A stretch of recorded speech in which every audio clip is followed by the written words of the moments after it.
आपसे गुजारिश करते हैं कि इस चैनल को आप जरूर सब्सक्राइब करें और अपने फ्रेंड्स के साथ इन वीडियोस को जरूर शेयर करें ताकि अहले बैत का पैगाम। औज़ु बिल्लाहि मिनश शैतानिर रजीम, बिस्मिल्लाहिर रहमानिर रहीम, अल्लाहुम्मा सल्लि अला मुहम्मद व आले मुहम्मद। मोमिनीन कराम, आज हम जिक्र करेंगे कि वो असबाब, वजूहात जिनकी वजह से हमारे माल और रिज़्क़ में कमी होना शुरू हो जाती है। हम रोज़मर्रा की ज़िंदगी में चंद चीज़ें ऐसी अंजाम देते हैं जिनकी तरफ हम मुतनब्बे नहीं होते, मुतवज्जे नहीं होते, लेकिन उनकी वजह से हमारे माल और रिज़्क़ में, घर में बरकत उठना शुरू हो जाती है। तो हमें इन चीज़ों का ख्याल रखना चाहिए। ये तमाम चीज़ें अहले बैत अलैहिमुस्सलाम के फरमान में मौजूद हैं। जो आसानी से मुराजा करना चाहते हैं, उर्दू किताब तहज़ीबुल इस्लाम से मुराजा कर सकते हैं। अरबी किताबें हदीस की बहुत सारी हैं जिनमें ये चीज़ें बारहा ज़िक्र की गई हैं। कौन सी चीज़ें हैं जिनकी वजह से माल और रिज़्क़ में कमी होना शुरू हो जाती है? उनमें से पहली यह है कि घर में मकड़ी का जाला हो। घर के अंदर जो मकड़ी जाला बनाती है घरों में, उसको ज़्यादा देर तक अगर आप रहने देंगे तो रिज़्क़ में कमी होना शुरू हो जाएगी। हमाम में पेशाब करना, हमाम से मुराद वो बाथरूम जहां आप नहाते हैं, अलहदा सेपरेट हमाम है, उसमें आप जाके नहाते हैं।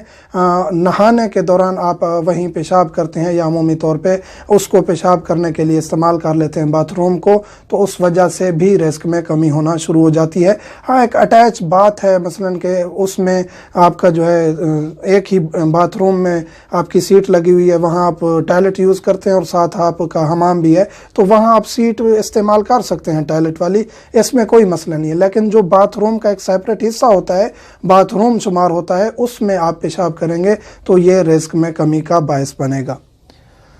हालत जनाबत में खाना पीना, इंसान मुजनब है, जनाबत का गुस्ल उस पर वाजिब हुआ है, चाहे एहतलाम हुआ है या मुबाशरत की है, उसके बाद फ़ौरन वो कुछ खाए पिएगा तो उससे भी रिज़्क़ में कमी आएगी। अगर वज़ू कर लें, हत्ता कि आप हाथ धो के कुलियाँ भी कर लें, फिर भी किराहत दूर हो जाएगी और इस चीज़ से आप बच सकते हैं। लेकिन फ़ौरन जनाबत के दौरान आप खाएँ पिएंगे तो रिज़्क़ में कमी होगी। खड़े होकर कंघी करना, अमूमी तौर पे आजकल रिवाज बन गया है, शीशा ऊंचा होता है और सामने हम खड़े होकर कंघी करते हैं, इससे भी इज्तनाब करना चाहिए। ये छोटी छोटी चीज़ें हैं जिनकी वजह से हमारे माल और रिज़्क़ में बरकत उठना शुरू हो जाती है। इन चीज़ों का ख्याल रखना चाहिए। सफाई के बाद कूड़ा रहने देना, सफाई करती हैं ख़ुसूसन ख़वातीन जो घरों की, और वो कूड़ा वहीं घर में रहने देती हैं, ऐसा नहीं करना चाहिए। सफाई करके कूड़े को क्लोज़ करके कूड़े दान में और बाहर फेंक देना चाहिए। और कूड़ा दान घर में है जिसमें आप कूड़ा इकट्ठा करते हैं तो कोई हर्ज नहीं है, लेकिन घर के कोने में कूड़ा इकट्ठा नहीं होना चाहिए। और कोशिश करें कि कूड़ा दान का कूड़ा भी रात से पहले पहले आप बाहर फेंक दें जहां आप फेंकते हैं। झूठी कसम खाना, अक्सर लोगों की आदत होती है, बार बार बात बात में वो कस्में उठाते रहते हैं, तो इससे भी रिज़्क़ में कमी होती है। ज़िना करना, अल-अयाज़ु बिल्लाह, नऊज़ु बिल्लाह मिन ज़ालिक, ज़ानी इंसान जो है उसके रिज़्क़ में कमी होना शुरू हो जाती है। हिर्स करना, यानी अपने पास भी मौजूद है सब कुछ, लेकिन दूसरों का देख के बर्दाश्त ना करना और उसके पास इतना ज़्यादा क्यों है, यानी हिर्स मतलब लालच रखना, तो इससे भी रिज़्क़ में कमी होती है। मगरिब और इशा के दरमियान सोना, ये पहले दौर में होता था कि मगरिब पढ़ ली जाती थी और फिर इशा से पहले वो जो है सो जाते थे, जिस तरह साबिक़ा अदवार थे, सहाबा असहाब जो है अहले बैत के, नबी के, या मसलन के उनके बाद कि मगरिब के वक्त जो है सब काम समेट दिए जाते थे।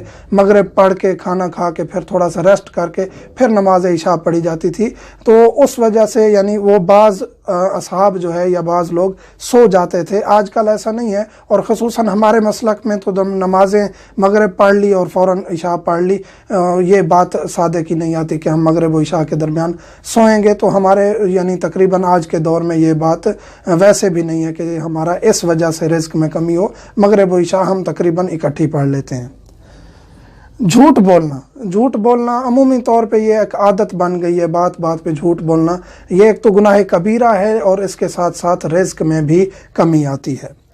तलुए फजर से पहले सोना, ये अहम तरीन चीज़ है, अहम तरीन। इसके बारे में काफ़ी रिवायात, मुस्तनद रिवायात और ताकीद की गई है अहले बैत की तरफ से कि आप सुबह की नमाज जो ही पढ़ते हैं उसके बाद ताकीबात करें, जब तक सूरज तलू नहीं होता उस वक्त तक आपको नहीं सोना चाहिए। تو ہم جو نماز پڑھ کے فوراً اور تعقیبات کی نہ کی اور فوراً ہم سو گئے تو اس کی وجہ سے رزق میں کمی، کیونکہ وہی وقت ہوتا ہے نماز فجر کے بعد اور سورج طلوع ہونے سے پہلے وہی وقت ہوتا ہے جب ہمارا رزق لکھا جاتا ہے اور تقسیم ہوتا ہے۔ اگر ہم سو رہے ہوں گے تو وہ رزق ہمارے حصے میں نہیں آئے گا۔